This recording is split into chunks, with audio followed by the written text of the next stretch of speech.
Buenos días. En primer lugar, quiero agradecer su asistencia en un día como hoy, un miércoles santo, que estamos todos deseando que empiecen estos días festivos para descansar un rato. Pero no quería dejar de hacer esta convocatoria por varias razones. En primer lugar, como saben, mensualmente hacemos una rueda de prensa dedicada a explicar el documento de indicadores que elabora la Intervención General de la Administración del Estado, en la que se reflejan las principales magnitudes financieras de la ejecución del presupuesto del Estado.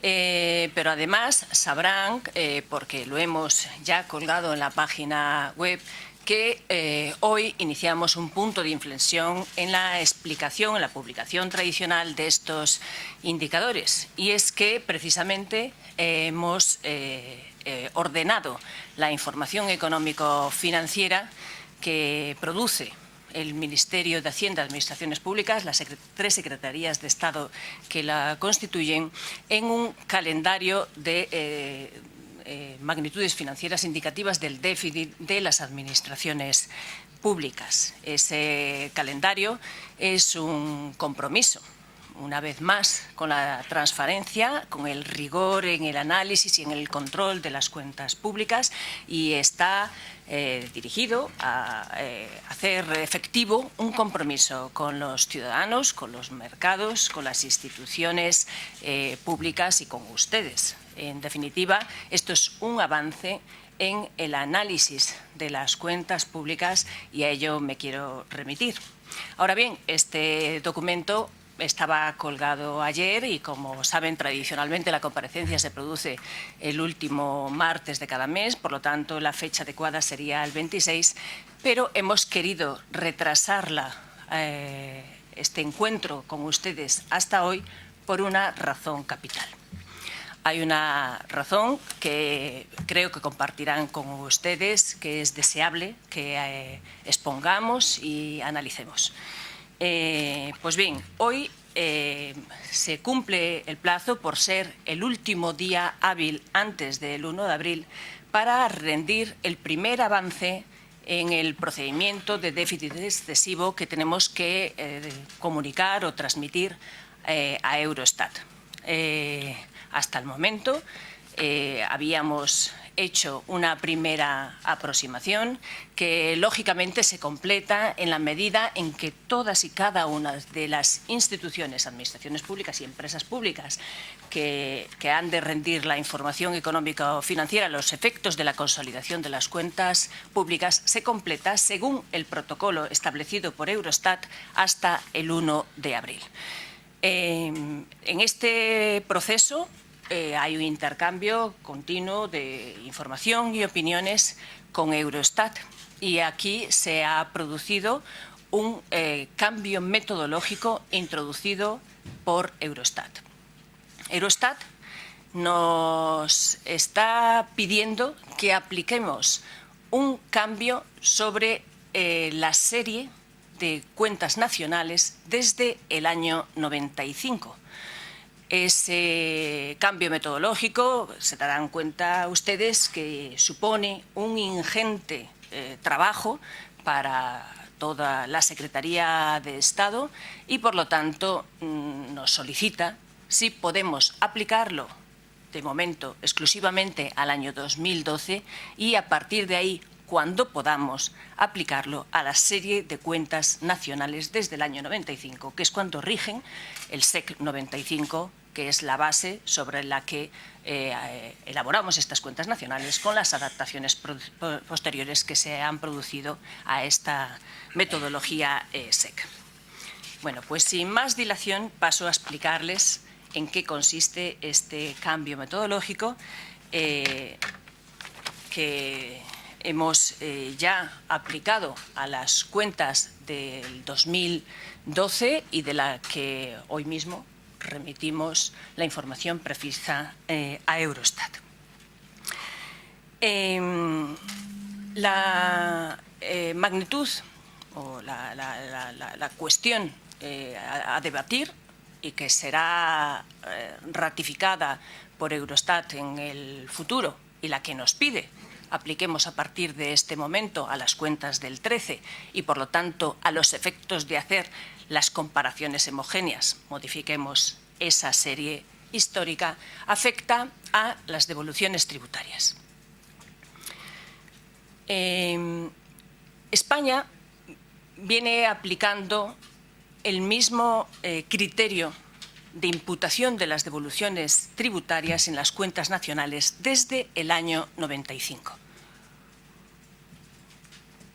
Ese criterio se basa en una coherencia entre las reglas SEC y la propia normativa tributaria que rige en nuestro país. Como ustedes saben, en España existe un sistema generalizado de autoliquidación tributaria.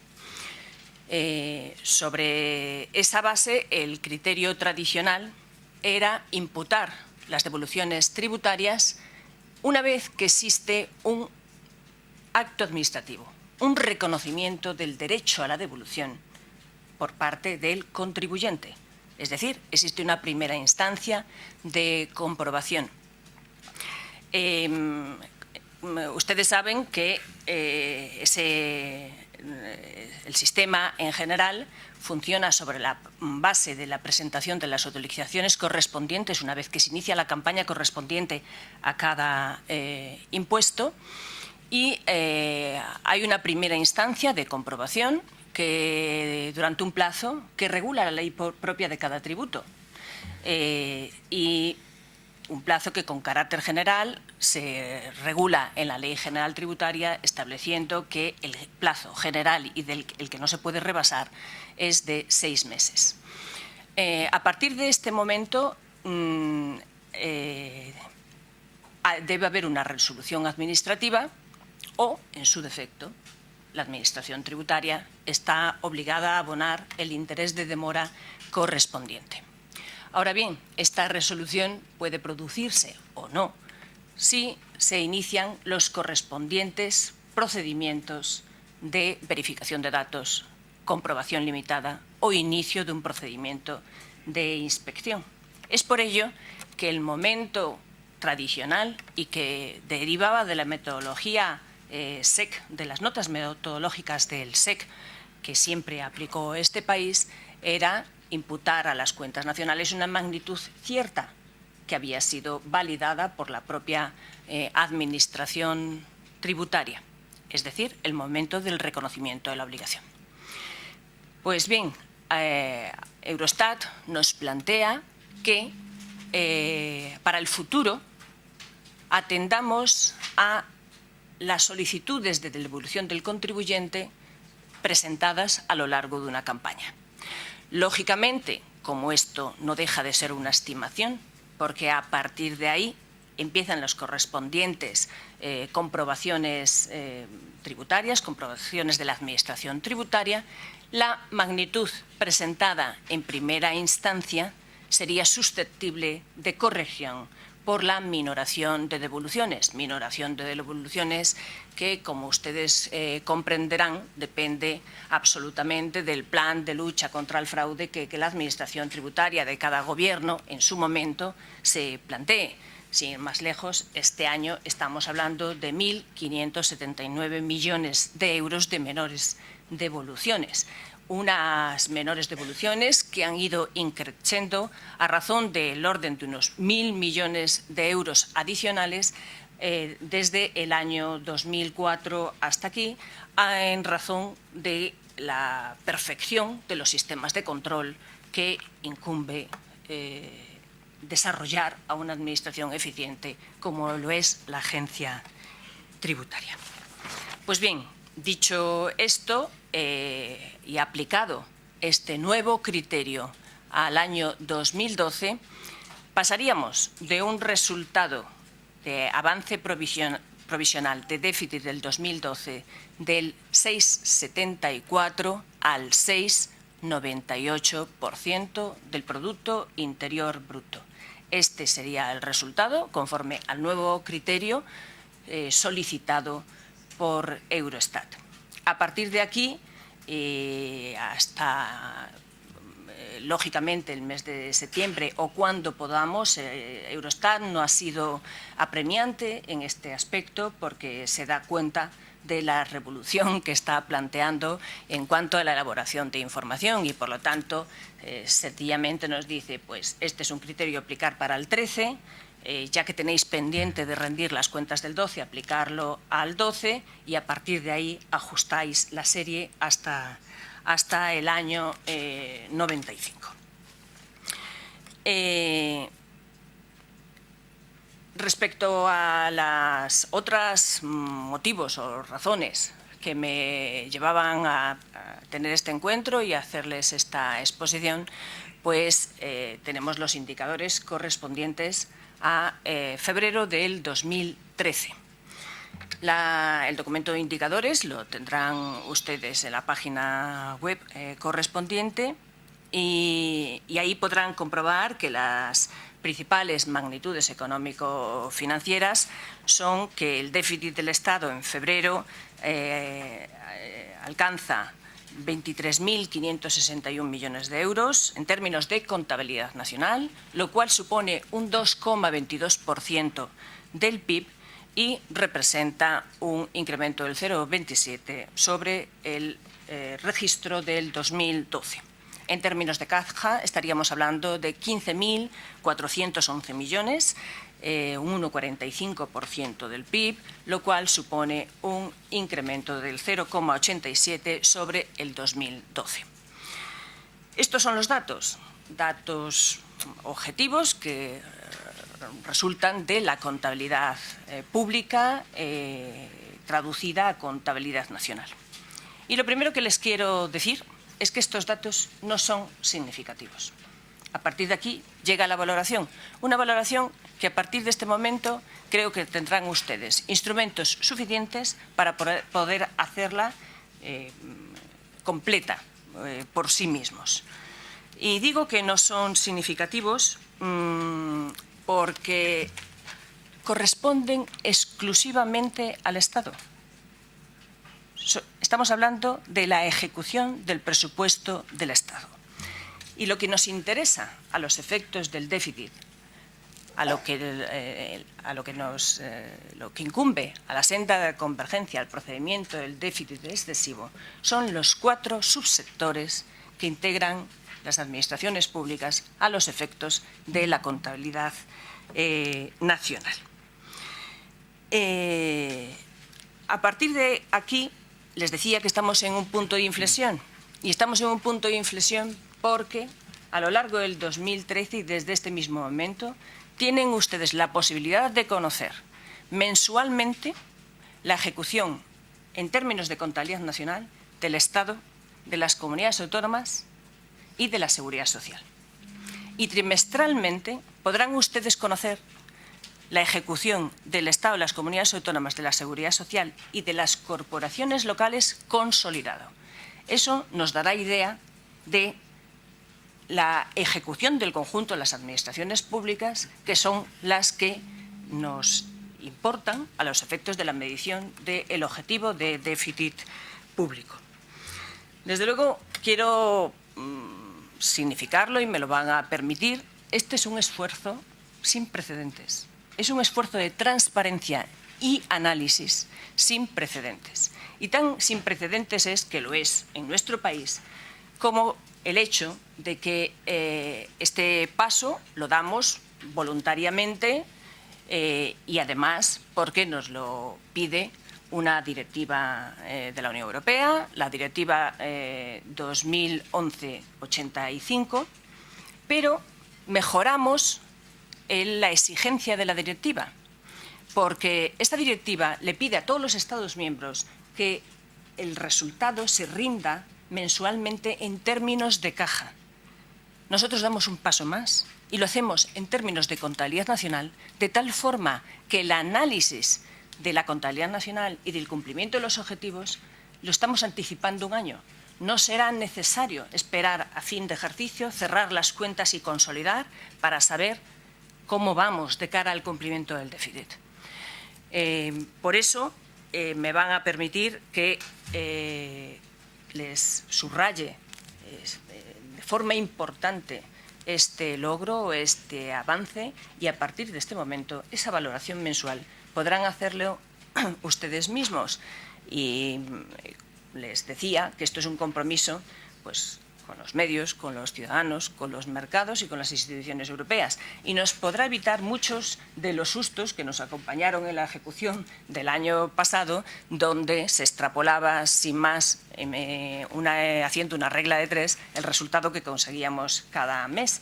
Ciertamente, he subrayado muchas veces a lo largo de las ruedas de prensa que he tenido con ustedes que el déficit es una cuenta anual y, por lo tanto, para poder valorarla hay que estar en condiciones de analizar si el gasto y el ingreso se están comportando de forma normal o existe algún motivo de desviación que deba ser corregido o adoptar medidas adicionales.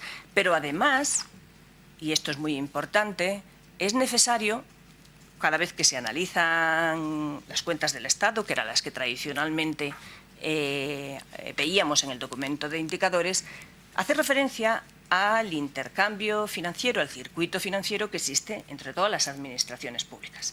A lo largo del año pasado nos esforzamos en explicarles o construir una magnitud que se llamaba déficit homogéneo, donde precisamente intentábamos descontar esas transferencias que se producían a otros subsectores de la contabilidad nacional y que estaban desvirtuando el déficit del Estado. Me refiero, por ejemplo, a todos los anticipos del sistema de liquidación que solicitaron durante el primer semestre del año pasado todas las comunidades autónomas y que nos llevaban a una ejecución acelerada del Estado, porque estábamos anticipando y, sin embargo, prácticamente a superávit en muchas de las comunidades autónomas. Pues bien, este año nos sigue pasando, en este caso, de la mano del sistema del subsector Seguridad Social.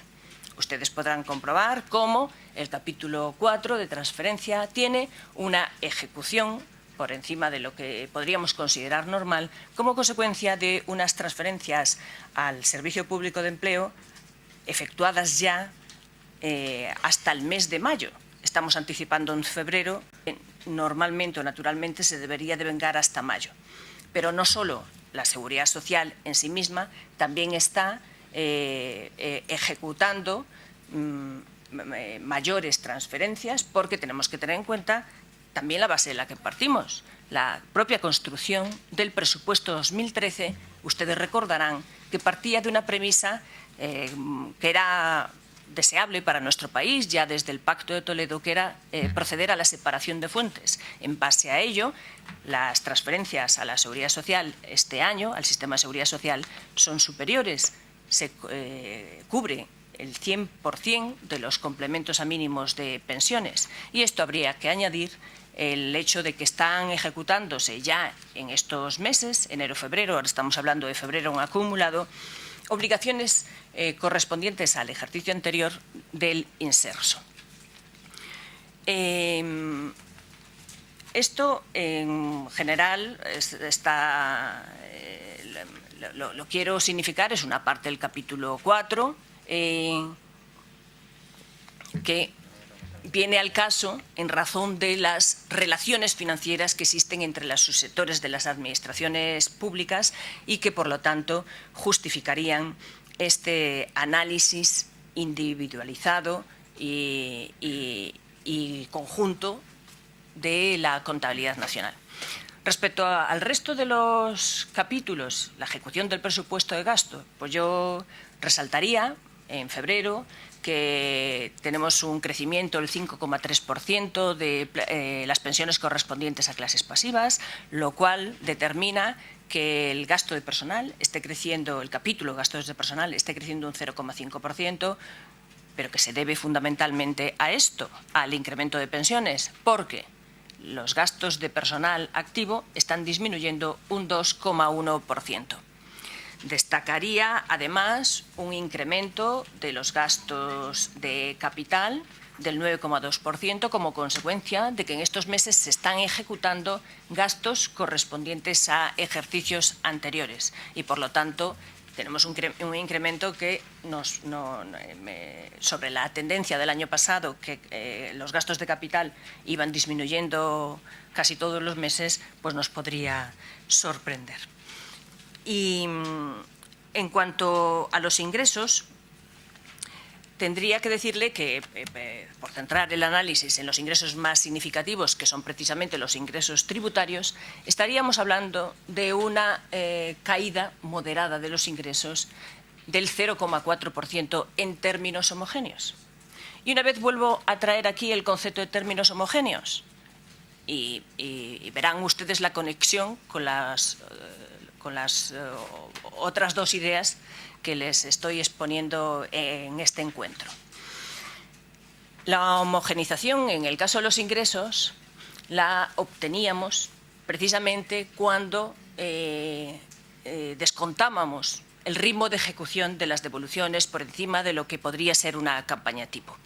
Estos primeros meses han tenido un fuerte ritmo de ejecución como consecuencia de que los controles administrativos se han extendido hasta el límite del plazo correspondiente para intentar evitar que las bases tributarias se siguieran erosionando como se erosionaron a lo largo de la crisis.